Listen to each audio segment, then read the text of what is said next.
कस्तो गोरु छु जाने। हेलो हेलो नमस्कार गुड मर्निङ। आज हाम्रो चाहिँ पोखादेखि धुन्चे रसुवासम्मको यात्रा छ गोसेगुन्डा।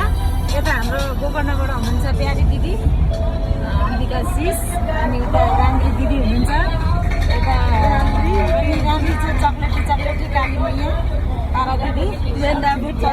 आज हाम्रो धुन्चेसम्मको धुन्चेसम्म हो, अनि धुन्चे दिदीको हिँडाइ मचिने छ दरोसँगले गोसेगुन्डासम्म।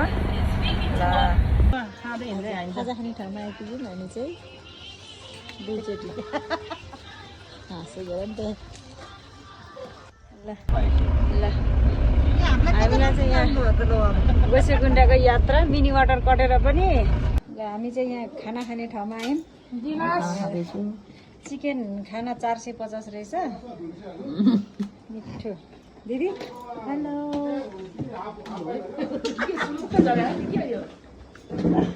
ल हाम्रो गोसेगुन्डाको यात्रा मेरो चाहिँ पहिलोचोटि हो यसरी हिँडेको। रमाइलो भइरहेछ। अब अहिले हाँस्दै गइँदैछ। भरे कति दिने हो कहाँ गीत गाउनु त फेरि राई महिलामा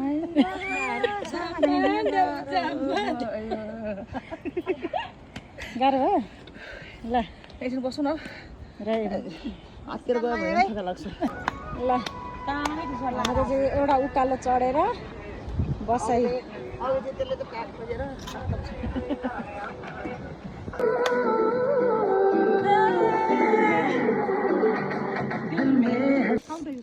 अब अलिअलि खाजा साजाको के हो यो चौतो है जुका टाँसै क्या हो यार।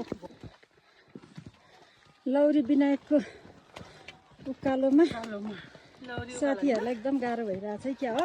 बोलचाल छैन त बाजे क्या बाटोमा कोही बोल्दैन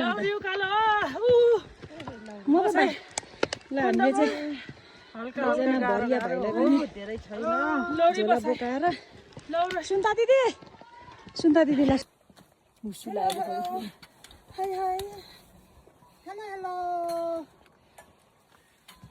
चन्दनबारी पुगिन्छ त आज। चन्दनबारी पुगिन्छ त आज। यही ठिक छ। पानी चाहिँ नपरोस् हेर साथी हो। जुका टाँसिन्छ मलाई चाहिँ डर लाग्छ।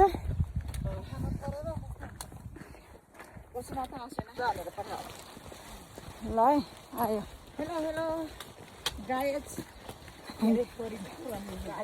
आज गाइजहरू हामी बिहान 4 बजे 3:30